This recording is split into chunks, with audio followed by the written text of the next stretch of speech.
5-10 წლის წინ გავიდა 150 წელი იმის მერე, რაც ლონდონში გამოვიდა წიგნი სახელად სახეობათა წარმოშობა ბუნებრივი გადარჩევის გზით. მისი ავტორი იყო 50 წლის მეცნიერი ჩარლზ დარვინი, რომელიც თავისი ცხოვრების დიდი ნაწილის განმავლობაში შეისწავლიდა გეოლოგიას, ცხოველებს, დიდად არაფერს წერდა ევოლუციაზე ან სახეობათა გარდაქმნაზე. ის იყო საკმაოდ შეძლებული ექიმის შვილი, დაიბადა 1809 წელს. მამამისს უნდოდა რომ ის გავხდარიყო ექიმი, მაგრამ დარვინი ვერ იტანდა ოპერაციებზე დასწრებას. შემდეგ მან გაიარა კემბრიჯში განათლება და ემზადებოდა მღვდლის კარიერისთვის. როდესაც გაიცნო იმდროინდელი ბრიტანელი გეოლოგები და მას ურჩიეს, რომ გამგზავრებულიყო დედამიწის ირგვლივ გემ ბიგლზე. ამ მოგზაურობამ ძალიან დიდი გავლენა მოახდინა დარვინის თვალსაზრისზე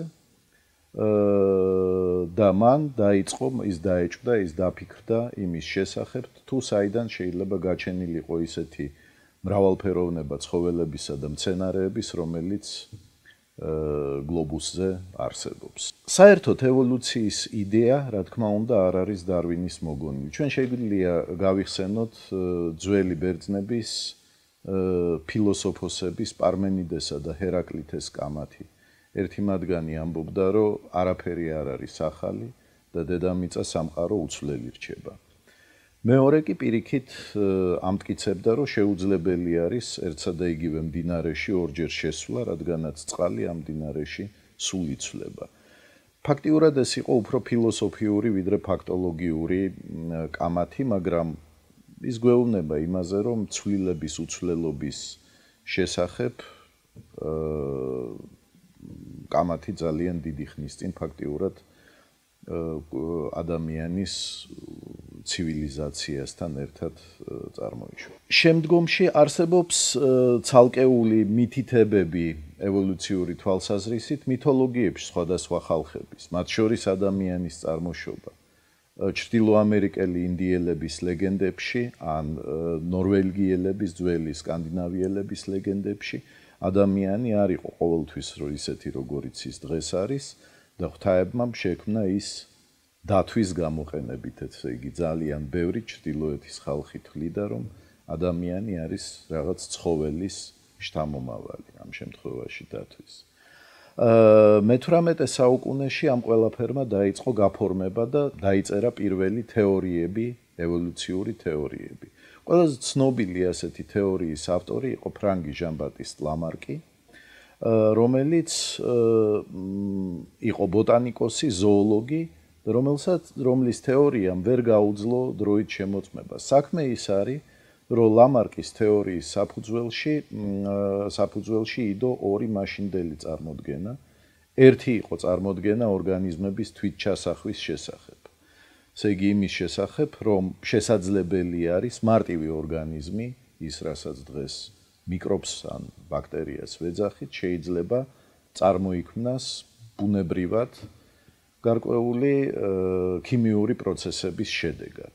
და ამით ის ხსნიდა განსხვავებულ დროში წარმოქმნით ცოცხალი ორგანიზმების იმას, რომ ერთდროულად არსებობს ისეთი მარტივი ორგანიზმები, როგორც ინფუზორიები, ერთუჯრედიანები, ჭიები, მოლუსკები და მაღალგანვითარებული ძუძუმწოვრები ან მწერები. მეორე წარმოდგენა, რომელიც ლამარკის თეორიის საფუძველში იყო ის, რომ ის თვისებები, რომელსაც ორგანიზმი თავის ცხოვრების განმავლობაში იძენს, მაგალითად ჟირაფი, როდესაც ის იბადება და ის ავარჯიშებს თავის კისერს, იმიტომ რომ იკვებება ფოთლებით, რომლებიც ხეზე იზრდება. ეს თვისებები, რომ ვარჯიშის შედეგად მიღებული თვისებები, გადადის მემკვიდრეობით და ამის შედეგად შესაძლებელი არის ორგანიზმების თანდათანობითი ცვლა და ერთი სახეობისაგან შეიძლება გაჩნდეს მეორე სახეობა. მე-19 საუკუნეში გახდა ცხადი, რომ პირველი წარმოდგენაც და მეორე წარმოდგენაც მცდარია. რომ თუნდაც ძალიან პრიმიტიული ცოცხალი ორგანიზმები დღევანდელი პირობებით არ იქმნებიან რაღაც ქიმიური რეაქციების გარეშე, არამედ არიან მხოლოდ და მხოლოდ ასეთივე ცოცხალი ორგანიზმების ნაშიერები. ასევე გახდა ცხადი, რომ ცხოვრების განმავლობაში შეძენილი თვისება არ გადაეცემა მემკვიდრეობას და ამან არავითარ შემთხვევაში არ შეიძლება მოახდინოს გავლენა რაღაც ხანგრძლივ თაობებში ცვლილებებზე. და დარვინი თავის მოგონებებში წერდა, რომ მე მაქვსო წაკითხულიო ლამარკის ზოოლოგიის ფილოსოფია, ასე ერქვა ლამარკის წიგნს, მაგრამ მან მართალი გითხრათ, არავითარი შთაბეჭდილება ჩემზე არ მოახდინა. დარვინზე შთაბეჭდილება მოახდინა სულ სხვა წიგნმა, კერძოდ ბრიტანელი ბერის და ეკონომისტის ესემ, ესე იგი თომას მალთუსის ესემ, გამოცდილება პოპულაციის შესახებ, ანუ გამოცდილება მოსახლეობის შესახებ. მალთუსი მსჯელობდა ადამიანის მოსახლეობაზე დედამიწაზე და ის ამბობდა, რომ ადამიანი ისევე როგორც ნებისმიერი სხვა ცოცხალი ორგანიზმი მრავლდება და მრავლდება გეომეტრიულად, მისი რიცხოვნობა იზრდება გეომეტრიულად, თუ ის არ არის შეზღუდული გარკვეული რესურსით, საკვების უქონლობით ან რაიმე სხვა მიზეზით. და მალთუსი ასკვნიდა, რომ ბუნებრივი არის, რომ ძალიან დიდი რაოდენობა ადამიანების ვერ ტოვებს შთამომავლობას, გარკვეული ეპიდემიების გამო, შიმშილის გამო და სხვა უბედურებების გამო და სწორედ ამიტომ დედამიწა არ არის ჭარბად დასახლებული დღესაც, ამიტომაც დედამიწაზე არის რესურსი იმისთვის, რომ გამოიკვებოს საკმაოდ დიდი რაოდენობით იქ მცხოვრები ადამიანები. დარვინზე ამ თეორიამ მოახდინა ძალიან დიდი შთაბეჭდილება და მან გადაიტანა მალთუსის ლოგიკა სხვა ცოცხალ არსებებზე. დარვინმა გააკეთა ძალიან საინტერესო გამოთვლები. მაგალითად, მან აჩვენა, რომ თუ ბუზების, ჩვეულებრივი სახლის ბუზების საკვები არ იქნება შეზღუდული, ერთი წყვილი ბუზის შთამომავლობამ შეიძლება სულ რაღაც 3 თვის განმავლობაში მთლიანად დაფაროს დედამიწის ზედაპირი. მან გაითვალა ისიც, რომ სპილო ერთ-ერთი ყველაზე ნელამრავლებადი ცხოველი, მიუხედავად იმისა, რომ ის გვიან აღწევს დასტრულობას და მდედრი მარტო ერთ სპილოს შობს, სპილოების შთამომავლობა შეიძლება ძალიან დაახლოებით 3000 წლის განმავლობაში ისეთ გაიზარდოს, რომ ამ შემთხვევაშიც დაიფაროს სპილოებით მთელი არსებული ხმელეთი, რომელიც არის ჩვენს ირგვლივ. აი ესეთი მარტივი ლოგიკა უდევს საფუძვლად დარვინის წიგნს. და ერთ-ერთი ბრიტანული თანამედროვე რეიტინგული სააგენტოს მიხედვით, დღესაც მიუხედავად იმისა, რომ დღეს უკვე 155 წელი არის გასული ამ წიგნის გამოშვების მერე, ის რჩება ყველაზე გავლენიან წიგნად, სამეცნიერო წიგნად, ოდესმე დაწერილად მსოფლიოში. ეს ძალიან საინტერესო არის, იმიტომ რომ ჩვენ შეგვიძლია შევადაროთ ის დარვინის ნაშრომი ნიუტონის მექანიკას, ან აინშტაინის ალბათობის თეორიას. ან უამრავ სამეცნიერო პოპულარულ წიგნს, რომელიც დაიწერა ბოლო 30-50 წლის განმავლობაში, მაგრამ ისინიც ახლოს ვერ მიდიან დარვინის სახეობათა წარმოშობამდე. განსხვავებით ბევრი ამ წიგნებიდან დარვინის წიგნს არ აქვს ესეთი პირდაპირი არ არის ისე პირდაპირ გამოსადეგარი ტექნიკურ პროგრესში, როგორც სიტყვაზე ნიუტონის მექანიკა. მაგრამ როგორც ჩანს, ადამიანი ამ წიგნის წაკითხვისას ხედავს თავის ადგილს იმ სამყაროში, რომელიც ცხოვრობს და ეს არის სწორედ ამდენად მიმზიდველი ამ დარვინის ნაშრომში. მოდით თეზისურად განვიხილოთ, როგორ წარმოედგინა დარვინს ევოლუცია.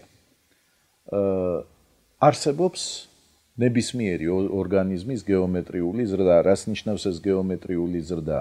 რომ თუ ვთქვათ, ერთ ცხოველს ყავს 4 ნაშიერი, თითოეულ მათგანს ყავს 4 და ასე შემდეგ, ეს ნიშნავს, რომ პირველ თაობაში ჩვენ თუ ყავს ერთი წყვილი ორგანიზმების, მეორე თაობაში გვეყოლება 4 წყვილი, მესამე თაობაში უკვე 16 და მეოთხე თაობაში შესაბამისად 16 გამრავლებული 4-ზე.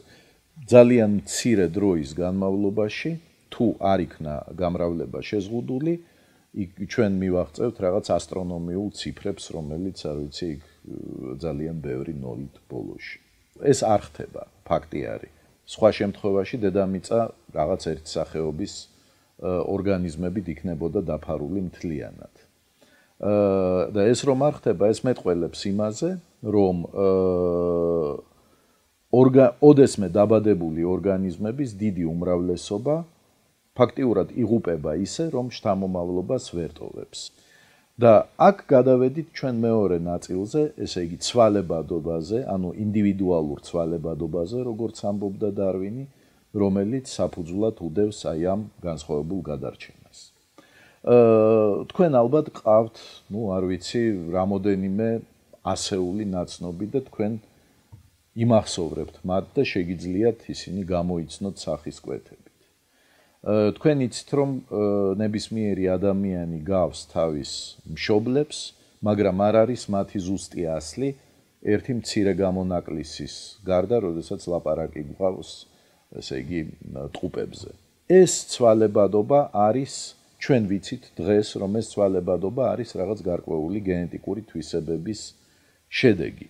დარვინმა ეს არ იცოდა, მაგრამ მან შეამჩნია ეს ცვალებადობა და შეამჩნია, რომ ზუსტად ასეთი ცვლილებები გადაიცემა შთამომავლობით. ის, რითიც შვილი შეიძლება განსხვავდებოდეს თავისი დედისაგან ან მამისაგან, არის როგორც წესია თვისება, რომელსაც ის თავის შთამომავლობას გადასცემს და არა რაღაც თვისება, რომელიც მან ცხოვრების განმავლობაში შეიძინა და შეიძლება ამით დაემსგავსოს ნებისმიერ სხვას. ესეთი განსხვავებული თვისებების მქონე ინდივიდები შეიძლება განსხვავებული გამრავლების შანსიც ჰქონდეს. წარმოვიდგინოთ, ჩვეულებრივად ძალიან განსხვავებული ცხოველები ან მცენარეები მრავლდებიან ნაკლებად. მაგალითად, არსებობს გარკვეული ცვლილება, რომლის შედეგად შეიძლება ცხვარი ან ძაღლი დაიბადოს ჩვეულებრივზე მოკლე ფეხებით. ველურ სამყაროში, როგორც წესი არის, ესეთი ცხოველი დაიღუპება. მაგრამ ჩვენ ვიცით, რომ არსებობს ჯიში ძაღლის, რომელსაც ქვია ტაქსა, რომელსაც აქვს ეს მოკლე ფეხები. ეს ნიშნავს, რომ მის წინაპრებს ოდესღაც გაუმართლა და მათმა მფლობელმა ჩათვალა, რომ აი ამ მოკლეფეხიან ძაღლს აქვს გარკვეული უპირატესობა, მას მოეწონა ისინი და დაიწყო მათი გამრავლება. შესაბამისად, ნიშანი, რომელიც ჩვეულებრივად არ იყო ხელშემწყობი ორგანიზმის გადარჩენისათვის, გახდა ხელშემწყობი და დამკვიდრდა მის მემკვიდრეობაში. და აქ არის ერთ-ერთი მიზეზი, რატომ, ესე იგი, დარვინმა მეორე მიზეზი, რატომ დარვინმა შექმნა თავისი სახეობათა წარმოშობის თეორია. პირველი იყო, როგორც ჩვენ უკვე ვილაპარაკეთ, აი მალთუზის წიგნის წაკითხვა, ხოლო მეორე იყო ვიქტორიანულ ინგლისში ცხოვრება. ესე იგი, ვიქტორიანული ინგლისი არის, წარმოიდგინეთ, ინგლისი თავის აყვავების პიკზე, როდესაც ეს არის უზარმაზარი იმპერია, მას უჭირავს ნახევარი სამყარო, ამ ნახევარი სამყაროს მფლობელ იმპერიაში არის განვითარებული მეცნიერება, ხელოვნებები, იქ ჩამოყავთ ცხოველები, მცენარეები ამერიკიდან, აფრიკიდან, დედამიწის სხვადასხვა ადგილებიდან და იქ მიმდინარეობს ძალიან ესეთი ინტენსიური ტექნიკური პროგრესი, მათ შორის პროგრესი აგრონომებში და სელექციონერებში. მე-19 საუკუნეში იქმნება ათეულობით ახალი ძაღლის მტრედის ჯიში, იქმნება ათეულობით ახალი კულტურული მცენარეების ჯიში, რომლებიც ერთმანეთისგან განსხვავდებიან ნაყოფის სიდიდით, ზომით, სილამაზით, მტრედები განსხვავდებიან ერთმანეთისაგან შეფერილობით, ფრენის თვისებებით და ასე შემდეგ. და ფაქტიურად დარვინის თვალწინ ხდება აი ესეთი ახალი ფორმების, ახალი ჯიშების შექმნა. სულ რამოდენიმე თაობის განმავლობაში. ესე იგი, მოწინააღმდეგეები ევოლუციური თეორიის ამბობდნენ, რომ ჯიშები ძაღლის მაგალითად ამ მტრედის არიან განსხვავებულები ერთმანეთისაგან, მაგრამ ისინი ხომ მაინც ერთსა და იგივე სახეობას მიეკუთვნებიან. ხომ განსხვავებული ჯიშის მტრედებს ან ძაღლებს შეუძლიათ ერთმანეთთან შეჯვარება და ნაყოფიერი შთამომავლობის დატოვება. დარვინი ეჭქვეშ აყენებდა ესეთ ლოგიკას და მართლაც ჩვენ შეგვიძლია ვთქვათ, რომ ძაღლი დღესაც შეიძლება შეეჯვაროს მგელსაც კი, რომელიც მისი ველური წინაპარი არის და დატოვოს ჩვეულებრივი შთამომავალი, მაგრამ დიდი ზომის ძაღლი და პატარა, ესე იგი, ჩიხუახუა ალბათ რაღაც მექანიკური მიზეზებით ვერ შეეჯვარება ერთმანეთს. ესე იგი, ძალიან ფორმალურად რომ მივუდგეთ საკითხს, ჩვენ ისიც შეგვიძლია ვთქვათ, რომ რითი განსხვავდება ეს ორი ერთი და იგივე სახეობის ჯიში ორი განსხვავებული სახეობისაგან. აი, დარვინის წიგნის პირველი თავი სწორედ რომ ეძღვნება ხელოვნურ გადარჩევას, სელექციას და იმას, თუ როგორ წარმოიქმნება ახალი ფორმები, ახალი ჯიშები ამ სელექციის შედეგად. ის ხედავს, რომ ადამიანი ამ შემთხვევაში იღებს თავის თავზე ბუნების გარკვეულ ფუნქციებს.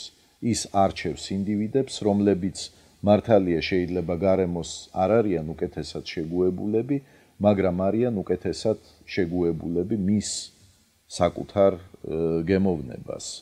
ის ამრავლებს ამ ცხოველებს და 10-20 თაობის განმავლობაში ის იღებს სრულიად განსხვავებულ ორგანიზმებს.